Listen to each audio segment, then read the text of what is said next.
Hello everyone, welcome to today's broadcast, The Art of Breeding Laboratory Zebrafish. I am Judy O'Rourke of LabRoots and I'll be your moderator for today's event. We have a few important announcements before we begin. This webcast is designed to be interactive and we encourage you to submit questions. You can submit questions by typing them in the Q&A box, which can be found by clicking on the green Q&A button at the lower left of the presentation window. You can enlarge the slide window by clicking on the screen icon in the lower right-hand corner of the slide window. If you have any technical problems viewing or hearing this presentation, please click on the support button at the top right of your presentation window. I would now like to introduce today's speaker, Christian Lawrence. Christian Lawrence is currently the Aquatic Resources Program Manager at Boston Children's Hospital. Mr. Lawrence also serves as a faculty member for the Health and Colony Management of Laboratory Fish course at the Mount Desert Island Biological Laboratory and was a Fulbright specialist at the Bar Ilan University Faculty of Medicine in Sfat, Israel in 2013. I will now turn it over to Christian for his presentation.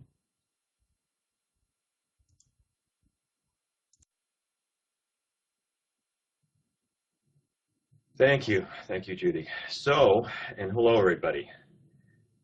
Today I'm going to speak to you about the art of breeding laboratory zebrafish. So, without any further ado, let's begin.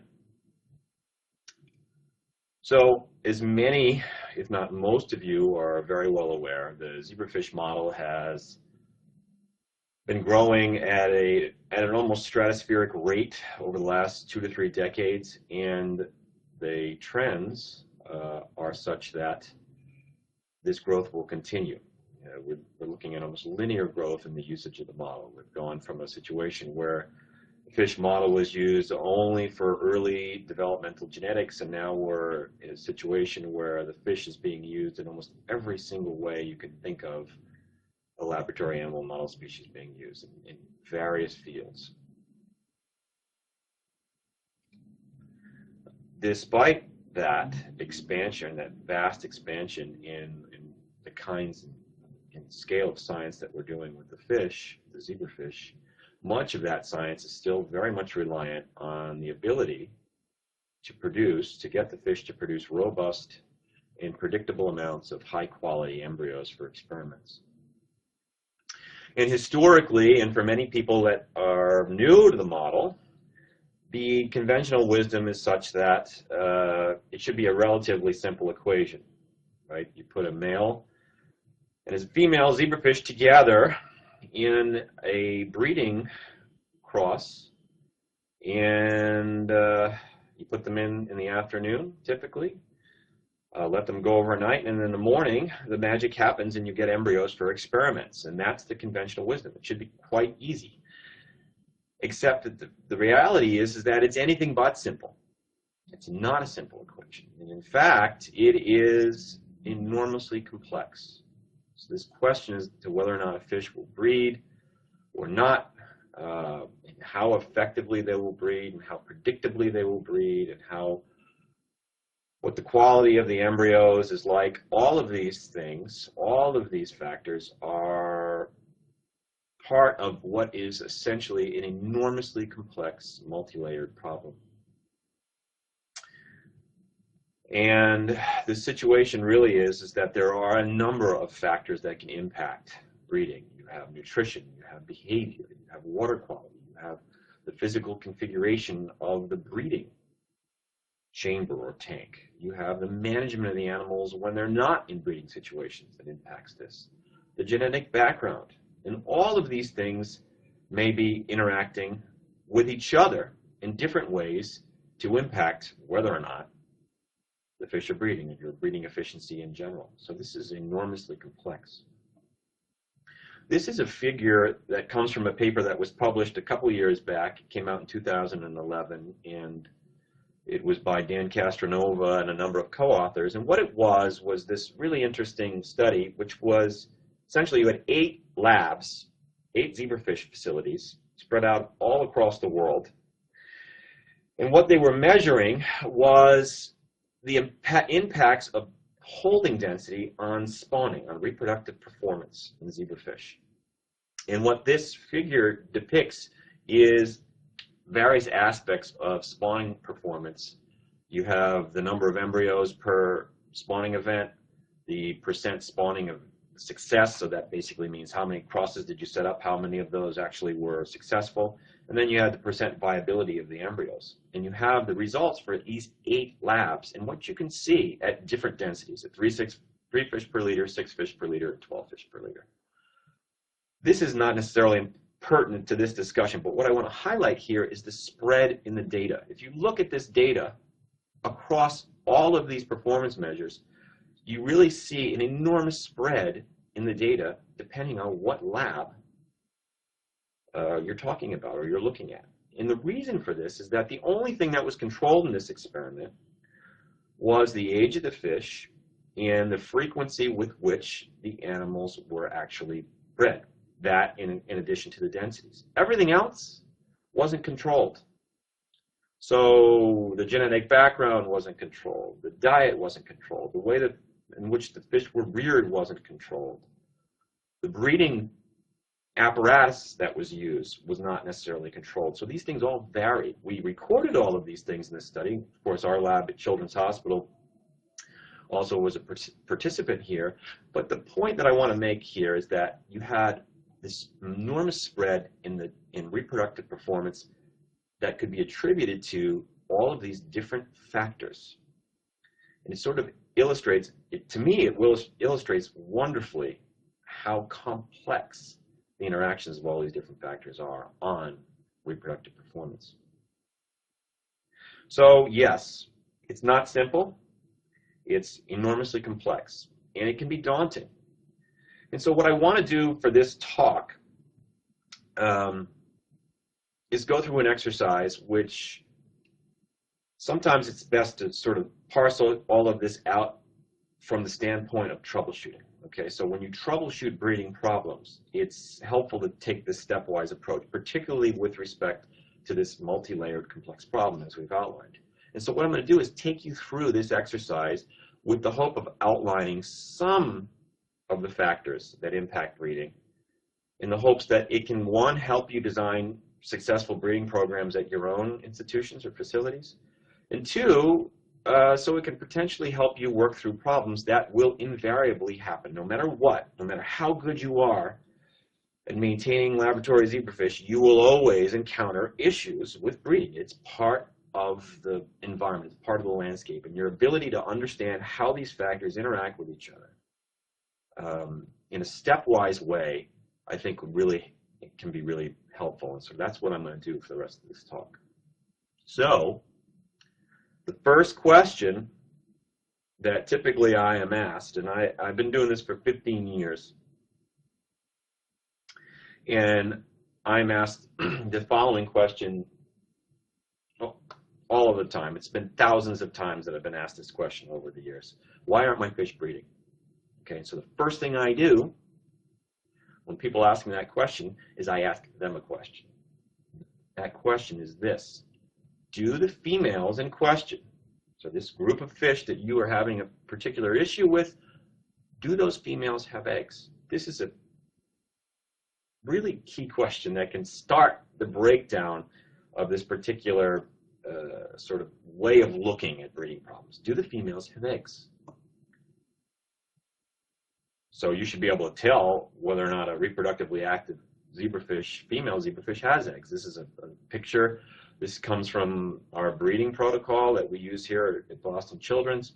And what it shows is this is in the first page of our breeding protocol. And the idea here is pretty simple. I want people that are using the fish, people that are setting up crosses, to know what it looks like, what good reproductive fish look like. Fish that are in good reproductive condition. What do they look like? And the key here is females. So the female is obviously at the top, and her body shape tells you almost everything you need to know.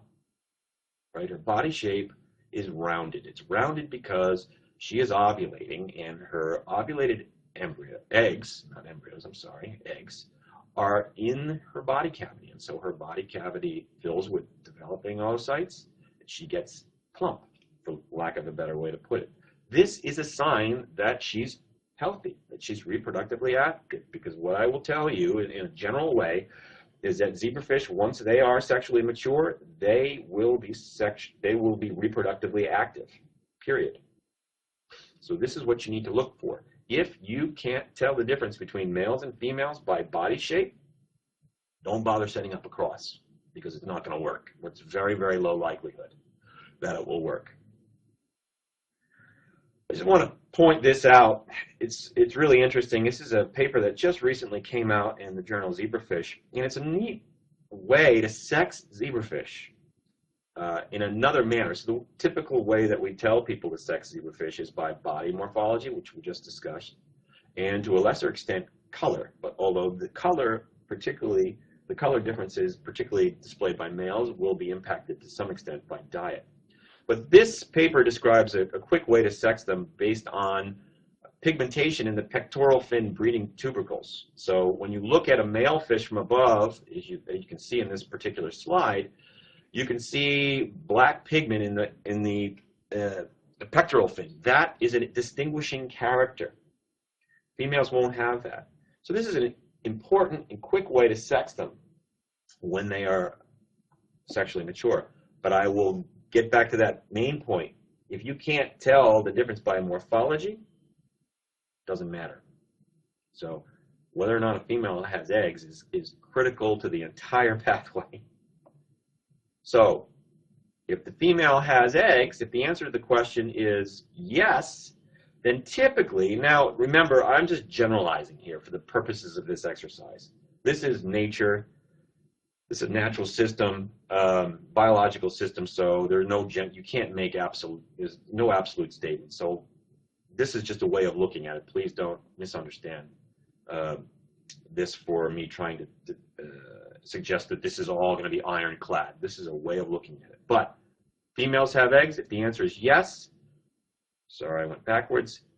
We typically look at the problems, i.e., if the females have eggs and they're not breeding, the problems that you're going to work your way through typically are behavioral.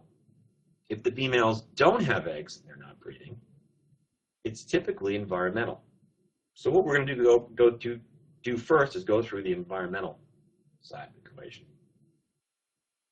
And the first question is, if the females don't have eggs, not breeding, they don't have eggs, first question that you ask is the water quality okay? Water quality is the most important environmental factor that will impact the health and productivity of your fish. And certainly it's going to underlie every single issue with regard to reproduction. So the question is how does water quality impact spawning? And the answer is that it definitely, as I said, it's a pervasive thing. And it impacts spawning in two ways, both long-term and short-term. Long-term, the question really is are your system parameters, are the water quality parameters stable and within acceptable ranges inside your zebrafish housing systems? This is a table that comes from a book that came out a few years ago, a guidebook, and what it shows you are target ranges for zebrafish in a variety of environmental parameters that you should be measuring, that you should know in your zebrafish systems. And what I would suggest is that if you are outside these ranges on any of these numbers and any of these parameters, you're going to have issues. Your fish will not breed. They're going to be, all of their energy is going to be involved in maintaining homeostasis under very challenging conditions. And so any energy that would otherwise be allocated towards reproduction isn't going there. So the fish will stop breeding. Females will stop producing eggs if any of these water quality parameters are out of whack. The other thing I'd say is that you want stability, right? So the absolute value within these target ranges isn't as important as stability. If you are, let's just take, for example, pH. If you're moving, your pH is moving from 6.8 to 8.5 within a single day, every day, your fish probably aren't going to be breeding because that is a lot of environmental fluctuation that, yes, they can deal with it, but it's going to take a lot of energy away from everything else. So you really want stability within this range. Pick a point within this range and stick to it. If that is taken care of, then you can pretty much eliminate water quality, at least long term. You also have to think about how water quality is impacted short term. Okay, so this is a picture that comes from one of our labs at Children's, And this just shows you a cart that is full of breeding cages.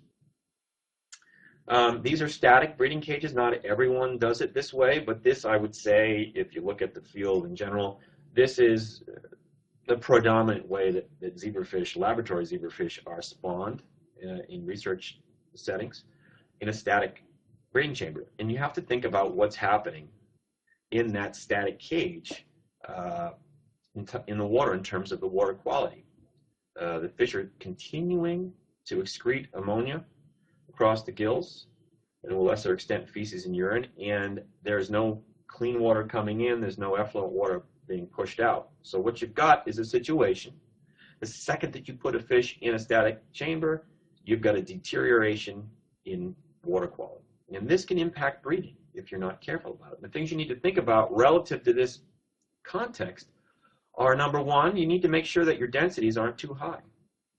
I'm not going to give you a magic bullet density, but typical for a large zebrafish, and by large I mean a male is probably half a gram and a female is a gram in weight, those would be large zebrafish. You're not going to be able to go more than maybe 2 fish a liter. And the lower the density, the better. Obviously, the higher the density, the more accumulate, the more that waste will accumulate, the faster that conditions will deteriorate in those tanks. And certainly the accumulation of metabolites building up over a 24-hour period is going to impact breeding in a negative way. So you have to think about those densities. That's number one. So clearly you can't just, if you want more eggs, you just can't add animals to a static breeding cage. You're going to have a point where density, you're going to hit that density threshold where waste production is going to become a problem. You also want to be able to reduce feeding. Okay, so one of the classic problems and mistakes that I see with people who are having issues with breeding is that they will feed their fish a snack. A snack, yes, a snack. When they put them in breeding cages. So they set them up in the breeding cage as a static container, and then they'll go get a little bit of fish food, and then they'll give them each some fish food so that they are ready to go. So that snack will really fire them up for a breeding event. Well, that's the absolute worst possible thing you could do, because all you're going to do is accelerate the waste production in that tank and the ammonia production in that tank. And you're not going to get any breeding, so it's going to be absolutely counterproductive. You may, depending on what you feed them and how much, you may kill them. We've seen that, unfortunately. This also gets not just at the breeding tank itself, but also the holding conditions before you set them up. So you want to try to time a breeding event or taking fish out for breeding events as far away from the last feeding as you possibly can, because the further away you are from it, the less waste you're going to have produced in those tanks. So this is something to think about. I would recommend, based on my experience, a gap of at least 2 hours between when they've last been fed and when you actually set them up in a breeding tank. This will keep the ammonia levels lower. Certainly, more than 2 hours is going to be even better.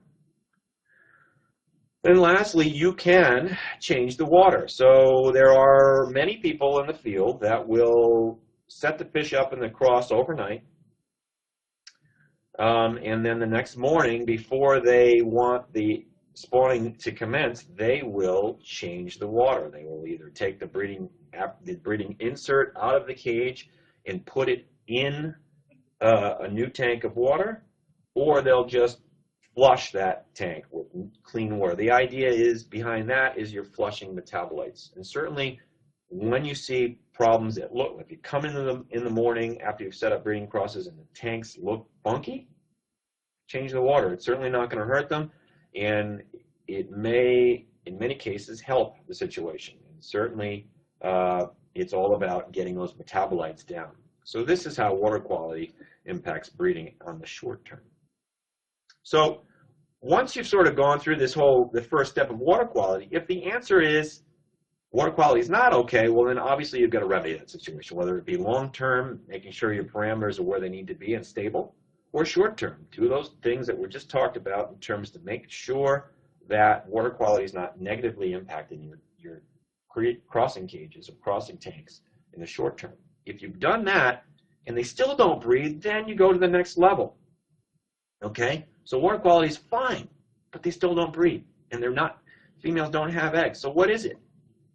First question, nutrition. So if water quality is number one, the most pervasive environmental factor that will impact fish breeding productivity, 1A is nutrition. Nutrition is enormously important. And of course, I would caution you because in my experience working in this field for a long time, nutrition is the first thing that people think of. No matter what, they're always thinking, the fish aren't getting fed enough. If the fish aren't breeding, they need to eat more. And you know what? In many cases, it's true, but you have to make sure that you're looking at all of the factors. This is part of what we're doing this exercise for. But nutrition is certainly a big issue. There are a number of different levels of this issue of nutrition that will impact breeding. So how much food? What kind of feed? How that feed is delivered really matters too. And then how are you handling the feed? And by handling, I mean, how are you preparing it? How are you storing it? These things really impact nutrition, and nutrition will impact breeding. So let's look at each one of these a little more closely. In terms of what to feed and what's in it, it's all about what's in that diet, okay? So one thing I'll say right up front is that we have not yet worked out what the precise nutritional requirements are for zebrafish. We have some ideas based on some limited data that's out there. We have some ideas based on other fish. You can make some generalizations. And the things that I'll tell you here are more generalizations. Number one, the amount of polyunsaturated fatty acids, or so-called PUFAs, and highly unsaturated fatty acids, a longer chain fatty acids that you may have heard of, the EPA, DHA, and arachidonic acid, or AA. These are critically important. In most fish diets, whether they be prepared, in particular prepared diets, will be formulated to contain elevated amounts of these things because it's important, physiologically important for all fish, for growth and reproduction. Zebrafish are no different. Now, zebrafish have different requirements for the relative amounts of different kinds of fatty acids, and that's really a little bit outside the scope of this particular discussion, and we have not yet worked it out. We have emerging data that's suggesting what the fatty acid profile should look like, but again, it's outside the scope of this discussion. What I would say for the scope of this discussion is you've got to make sure that these things are in your diet, okay? And most diets, again, are prepared to have them in them. Now, each diet will be different in the amounts of these fatty acids, and it's something you need to be looking at. Vitamins are very, very important. Vitamin C in particular, vitamin A and D are also been shown to be really important for zebrafish reproduction. The purity of the diet, you want to know what's in that diet. You also want to know how that varies over time. So ideally, you want your diet, your profile of your diet to be consistent, okay? So these are all the types of things you need to be looking at with respect to what's in your diet. So does it have those long-chain fatty acids that are important for reproduction? Does it have proper amounts of vitamins, key vitamins, particularly C, A, and D, but there are others as well.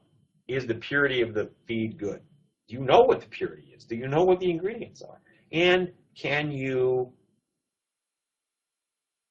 what's the word I want to use? Can you rely on the consistency of that diet? Does the profile change depending on when you buy it? Okay, it shouldn't. Ideally, you want something that is stable and defined and pure. How much do you feed them? This is critically important too. We've done studies that have shown that adult fish, particularly growing, reproductively active zebrafish, need to be fed at least 3 to 5% of their body weight per day. And this has been shown to support high rates of reproduction. Okay. So in my experience, when I've seen simply the amount of feed going in being a big issue for reproductive performance, and I have seen that many times, it's simply that the fish are well below being fed levels of a feed that's well below this 3 to 5% of body weight. And I would say in general that you want to go towards the higher end of this range if the fish are really being actively bred all of the time. If they're not being actively bred all the time, you can back off of this. And we'll talk a little bit about this as we go into other subjects related to this. But this is the general range of how much you want to be feeding the fish. handling the fish, how do you feed them, how do you deliver the diet? Okay, so it's very simple. Make sure you're feeding a dry diet, dry. A wet feed, wet. What does this mean? Particularly with respect to dry diets, I've seen many, many times people liquefying flake feed, pellet feed, crumble, putting it, or powdered feed, putting it in a slurry and feeding it in a squirt bottle. That's the worst possible thing you can do. Everything water soluble in that diet, once it gets in the water, is leaching out of it. This can be very, very rapid. Okay, so what you're doing in this particular event, if you're liquefying a dry diet, is that you're basically taking out many of the nutrients that you're supposed to be getting into the fish. So in order to make it easier to feed, you're actually feeding something that's less. It ends up being not what you think it is. Okay, it's less than what it should be. You're also feeding directly the system, and this doesn't help, or actually does help, the growth of algae and cyanobacteria that you definitely don't want. So make sure that you're feeding the diet properly and delivering that diet properly. And last but least, you want to make sure that you're handling the diet properly. With respect to live diets, you need to understand how you're culturing them. Artemia is a great example of this, right? So you should understand what stage your Artemia are when you're feeding them out. So you want to get them as close to hatching in general as possible, because this is when the energy content is highest. If you let them go, the longer you let them go after hatching, the less energy they have, the larger they are, the more difficult they are to catch. All of these things impact that. So you should really have a good handle on how your cultures are behaving if you're feeding live feeds. And then also with respect to like how you're storing processed diets, make sure that you're keeping feeds in a cool and dry place. Basically, heat, light, and moisture are the number one enemy, are the most primary enemies of any processed diet. So you want to make sure that you're not keeping like a bucket of flake food out in a fish room at 85 degrees in a bucket that's being opened continuously every day, open and close every day. This is what's going to happen in particular is that you're going to have some of your things like your fatty acids, your long chain fatty acids, are going to deteriorate. They're going to break down over time. And what you'll be doing is feeding a diet that doesn't have what you think it has. You can also get, some of the fats can become rancid. So you can actually, for lack of a better way to put it, you can poison the fish. So think very carefully about how you're also storing the fish, storing the feed, I'm sorry. So turnover for feed is also important. So you should never be buying 4 years worth of feed. It's not going to do you any good. Use 2 to 3 months worth of feed at a time. Keep that on hand and turn it over. That's a good practice. And then store it according to manufacturer instructions. So all of those things will impact nutrition. Okay, so you need to be looking, if you're having breeding problems, you want to look very critically at all of those things.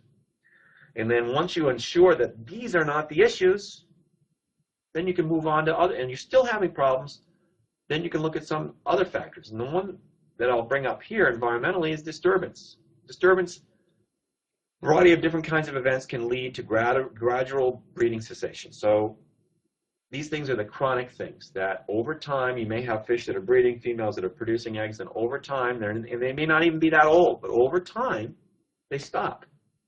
It could be disturbance, okay?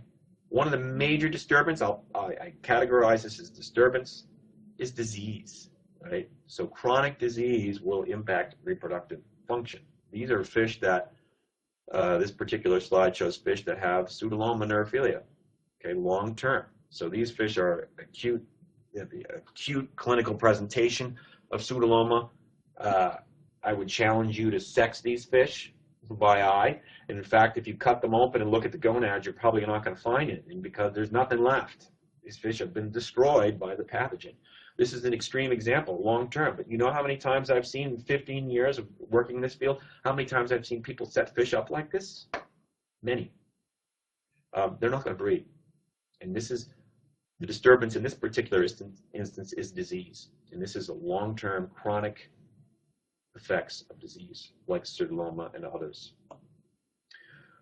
Aggression. So their housing conditions. So this is a video. This is the first slide that I have. I'm not going to play the video here because it's for simplicity's sake. Some of you, if you've seen me or heard me talk before, you may have seen this video. What I'll tell you at the outset is that I have a YouTube channel that we're going to push out the URL for that. So you can go to this channel. It has a number of videos. This video is included. I can tell you the name of this video. It's called Two Fish in a Tank. And this is an example of long-term environmental disturbance in the form of aggression. Okay, so when you have two fish in a tank, long term, this is the worst social situation you can keep an adult zebrafish in. And what you'll see is that one fish will basically dominate the other. So this video basically shows you a dominant fish and a subordinate fish, and I can certainly tell you that the subordinate fish will never breed. This fish is, if it's a female, she will stop producing eggs. In this particular video, it's a male, but the same thing happens with females. Social situation, long term, will impact breeding in a negative way.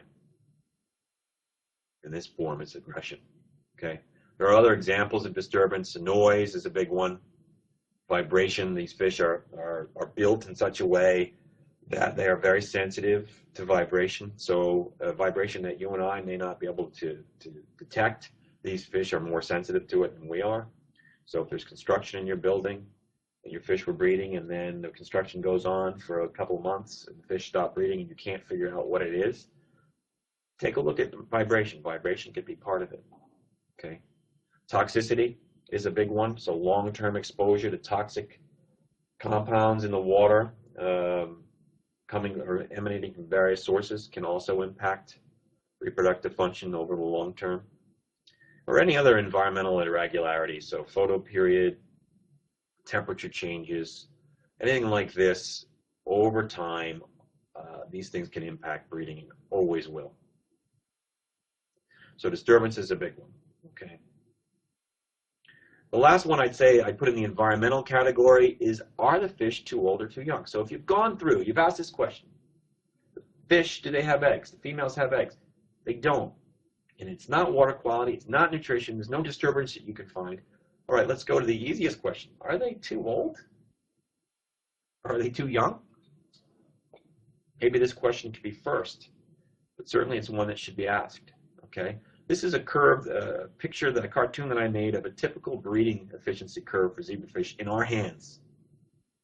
And what you can see is from the age of about a little before 3 months all the way to 18 to 20 months, this is the typical breeding age of a laboratory zebrafish. And you can see that the breeding efficiency is highest between the ages of 9 and 12 months. This is in our hands. And this is what it looks like, right? This is pretty typical. What I will tell you is that this curve, the edge of this curve can be moved in either direction, depending on a number of environmental factors. So for instance, if you feed them early on the right way and with the right frequency and you raise them at low densities, you can get them sexually mature before 2 months. There are people out there in the world right now who are turning over generations within 45 days. On the other end of things, if the fish are being used more or less, that will impact the length of the curve on the other side, on the older side, right? So fish that aren't used very often will typically have a longer period of breeding efficiency than those that are used very heavily. So for instance, in our facilities, we have populations of wild type that we are continuously getting embryos from to support various experiments. These fish are always producing. Their breeding efficiency goes down faster than fish that are not used, that maybe only are used once to propagate a line. So all of these things matter, but you want to make sure that the fish are within this breeding, this typical age of efficiency, right? So this is comes from a paper that we published a couple of years back where we defined generation time. And what we were able to do was basically we were able to get fish to breed at 10 fish a liter within 60 days, okay? And we were able to do this. We basically grew the fish up, recorded all the conditions, and when we could tell the difference between males and females, we set them up in breeding crosses, okay? So at just before 60 days, the first time when we first could tell the difference, we got some breeding efficiency, but 1 week later, that breeding efficiency was pretty low. 1 week later, it was much better. So around 60 days, we were able to do this. But the key here is that the sexes need to be discernible. Again, if the females don't have eggs and they're 2 months old, they're too young. It's a simple thing, but it's something you need to think about. And I've had to parse this out. I've had to work this out with people who are asking me why their fish aren't breeding. Well, maybe they're not old enough yet. On the other end, old fish. So this slide is the color is not coming out all that well, but I'll take you through it. These are all fish from the same tank. They're all greater than 3 years old. Okay. This male doesn't look so good, but I would almost guarantee you that if you put him with a robust young female, he probably is going to be able to spawn. He's probably going to be able to produce viable embryos. So males typically have a longer reproductive lifespan than do females. This female's too old. She's producing eggs, or was, but she's terminally egg-bound. She's got a blockage in her oviduct, calcified remnants of over-retained eggs, and we'll talk a little bit about this on the other side of this presentation. This fish is egg-bound. She's not going to breed it anymore. She's too old, and she's egg-bound. This female is too old, but she's senescent. She's no longer producing eggs. You set her up with this male, you're not going to get anything. You set her up with a good male, you're not going to get anything. So the idea is that you need to be looking at the age. On the old side, in general, males are going to be longer term. They're going to be viable longer term. All right, so that covers the environmental piece. Behavioral. Okay, this gets back at the other side of the equation. When the females have eggs, but they're still not breeding, the problems tend to be behavioral. Okay, so the first question I ask there is, are the fish displaying normal mating behavior? Okay, if the answer is yes, the first question is are the eggs over-retained? Are females egg-bound? So this is a picture of 2 reproductively active female zebrafish, or reproductively aged female zebrafish, I should say. And the one on the top is gravid, ready to spawn. She's a prime reproductive specimen.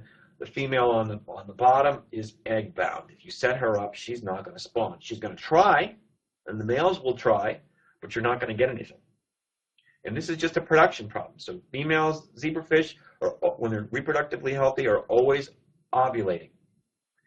And they need a male to get rid of those eggs, to shed those eggs. If they don't have that male, if they're not exposed to the male, what they will do is those eggs will break down, but the rate of, and be resorbed, but the rate of breakdown and resorption will not exceed the rate of ovulation. So what happens is you get slow resorption, they continue to ovulate, they fill up with eggs.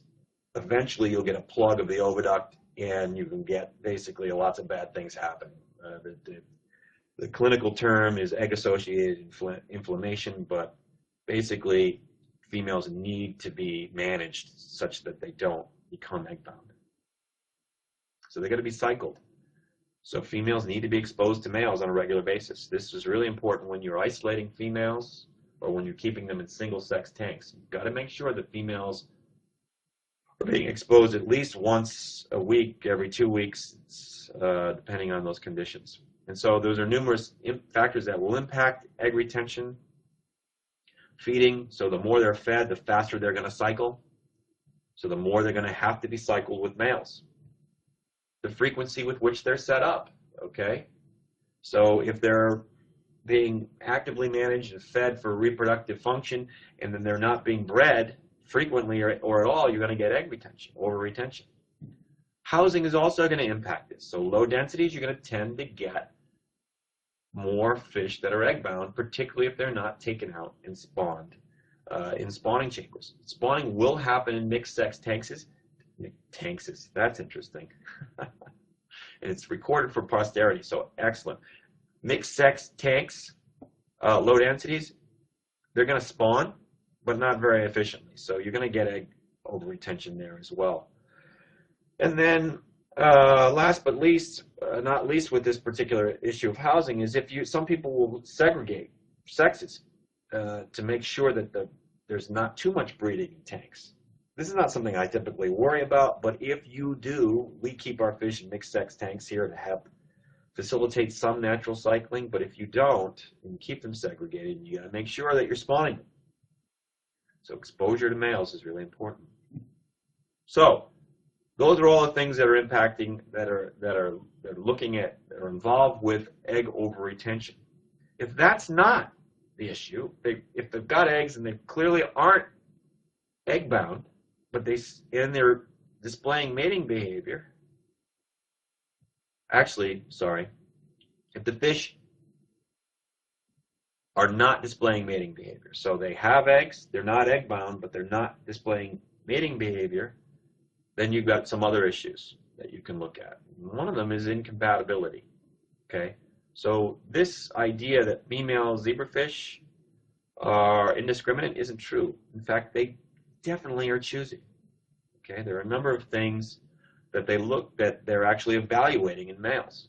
One of them has to do with olfaction. This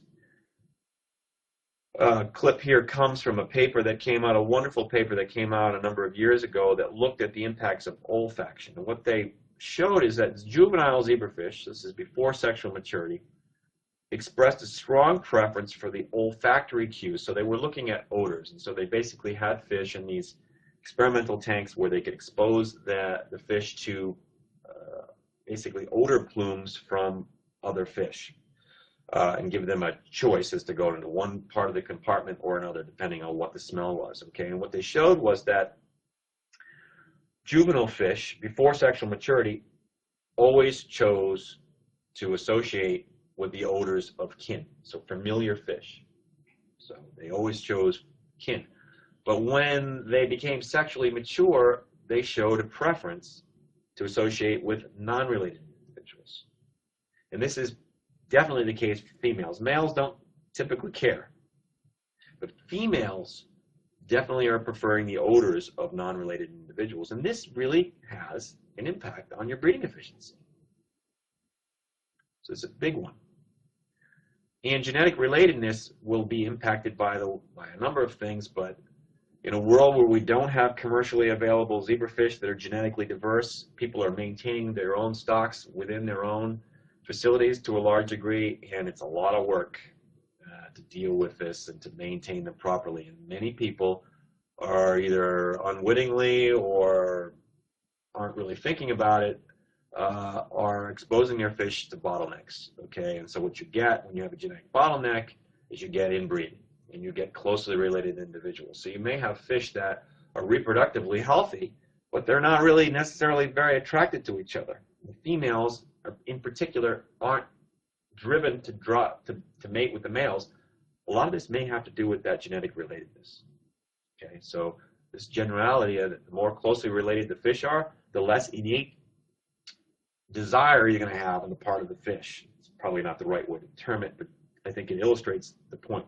There's not as much drive when the fish are closely related. You can overcome it, particularly because the males don't care as much or don't seem to mind whether or not they're mating with sibs or non-sibs, but the females do. This is going to impact your production. So if your stocks are really inbred, even if they're reproductively healthy, you may get low production. Incompatibility in general, there are ways to offset it. One of them is mixing and matching. So one thing that will happen in zebrafish tanks is that they will form social hierarchies that can be counterproductive to breeding.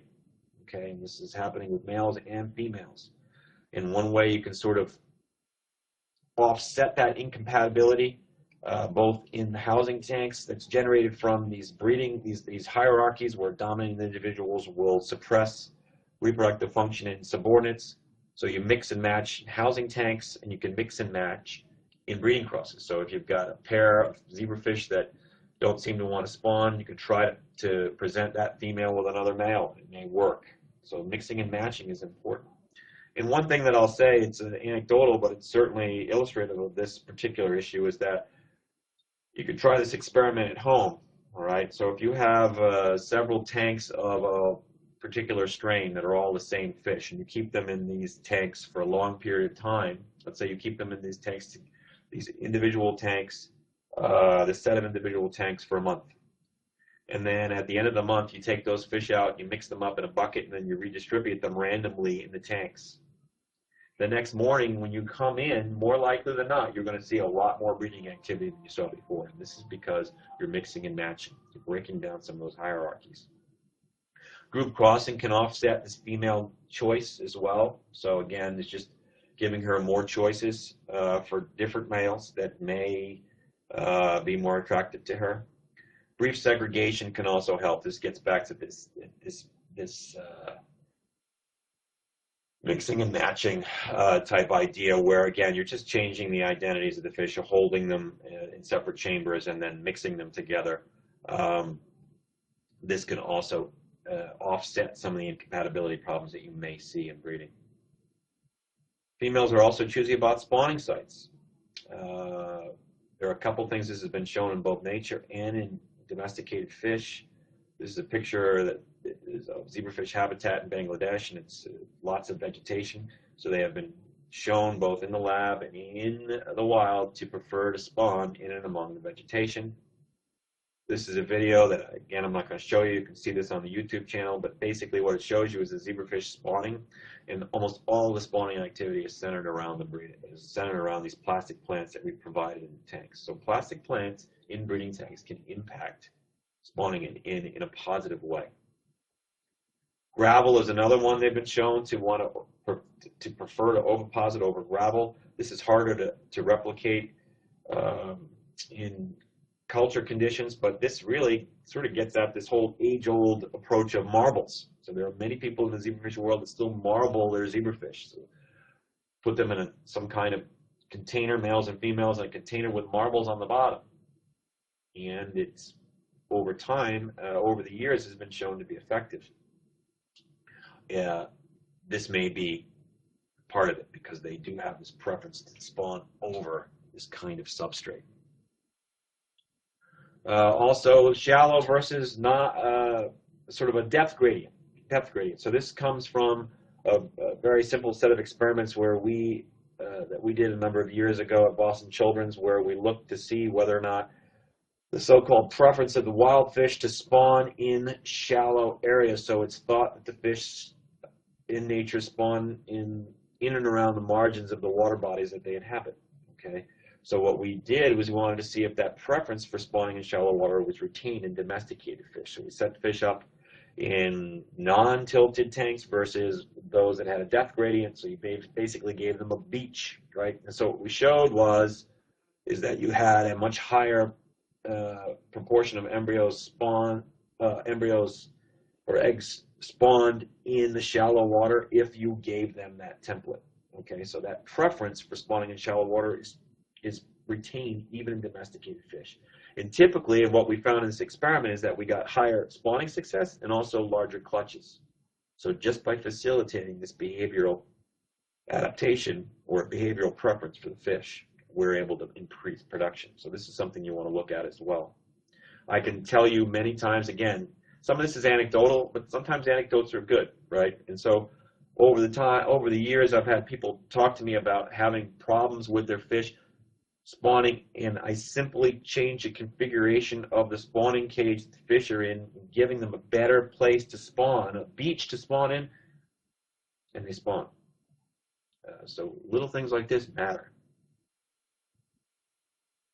So fish are displaying mating behavior, and it's not a compatibility issue, or they're not displaying mating behavior, and it's not a compatibility issue. Is it the technique? And this sort of gets at what we're just talking about. This is a picture of a typical breeding cage at Boston Children's, and this is what I would say is the right configuration. Okay, so you've got a shallow zone and you've got a deeper zone where if they're not ready to spawn, they don't spawn, and the males will basically use that shallow zone to do a breeding display, a stereotypical breeding display in the shallow water. The females are enticed to go up in the shallow water, and spawning happens. And most of the spawning is happening in that shallow water. And this is actually a still of a video, again, is that on that YouTube site that shows this very, very well. And also, I should say, I never showed you a picture. If you're not familiar with what breeding behavior looks like, this is it. Okay, this video will show you very well what breeding behavior looks like in a zebrafish. So this is a properly configured tank. Again, many, many times in the history of my career here, working with these fish and people trying to use these fish to get them to spawn, just changing that configuration, making that configuration right, makes a huge difference.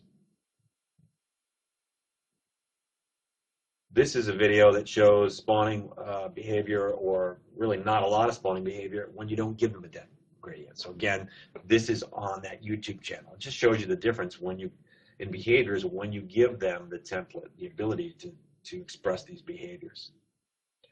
This is a video that is not on the YouTube site, but I'll put it on there. And I'm happy to, if you email me, I'll send you all these videos as well. This is a video of fish that are in water that's too shallow.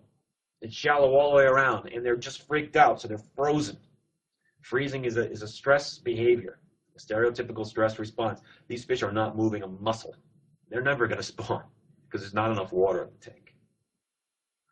So spawning technique, if it's not that, you're going to look again, and lastly, at disturbance. There are a variety of different events that can lead to abrupt breeding cessation. So we talked about disturbance before in the sense that, in the idea that it's chronic, but it can also be abrupt. And these things tend to be acute. Okay, so there are numerous examples. Noise, loud noise, suddenly it's going to, like let's say somebody starts hammer drilling in the room next door, fish may not breed at all, even though they're reproductively ready to do so.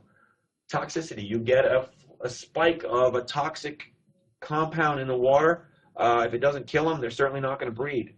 So chlorine would be a great example of this, but there are many others, heavy metals, so on and so forth. These things are going to impact breeding on a short term.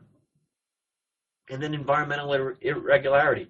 If you shut the lights off, typically these fish should be on controlled photo periods, but if someone comes in the middle of the night when the lights are off and turns them on, or pulses them on and off a number of times that night, they may not spawn the next morning. So same thing with a temperature drop. All sorts of these kinds of sort of acute environmental irregularities can be a big problem. Photo period, we just talked about that. Disease is a huge one, okay? So I've been in situations where there's been an acute outbreak of a disease. Fish typically, in some cases we've had fish dying from disease, and other fish are still spawning within the same tanks. But if the event is acute enough and the agent is acute enough, they're not going to spawn. Okay, so this is something that could be an issue. So if there's some kind of pathogen that's sweeping through your populations, you're going to know it anyways, chances are, but certainly that's going to impact spawning as well in the short term. So what you've got here is sort of this overview. Now again, what I hope to have illustrated to you over the course of this talk is, one, how complex this is. It's not a cut and dry issue. Two, I've hoped to have illustrated to you that there is a pathway that you should be following, a logical progression of questions that you should be asking when you're trying to troubleshoot breeding. And then finally, I'm hoping that I showed you from this pathway sort of the relationship between some of these factors and how they can impact the overall success of your breeding program. And those are really my conclusions. So you want to consider all of these factors. You want to work your way through these problems step by step. You start, if at all possible, from the simple to the complex. Don't automatically think it's some big picture, flashy problem, because many times it's something very, very simple. So you really want to go simple to the complex. And then you want to apply new data as it becomes available. So particularly over the last couple of years, we've been getting better and better. People are starting to look at factors that impact reproductive success, whether it be diet, whether it be behavior, welfare conditions, all of these things and how they impact reproductive success. You should be keeping sort of abreast of these developments as they come out, and then use that information to help inform your breeding programs. Because if I give you this talk next year, I'm going to know more, and the talk's going to be different. Okay, and so this should be The more we know, the better we can inform these processes, the better we can work our way through problems when they come. So last but not least, I'd like to thank the organizers of BioConference Live and LabRoots, everybody here at Boston Children's, and then people that have shared with me materials and information that I've used in these slides. So what I'd like to close with finally is, please, if you have questions related to any of this, do not hesitate to ask me. I'm always happy to answer them, and I'd be thrilled if you ask me those questions and send them to me. Always happy to talk. So thank you very much.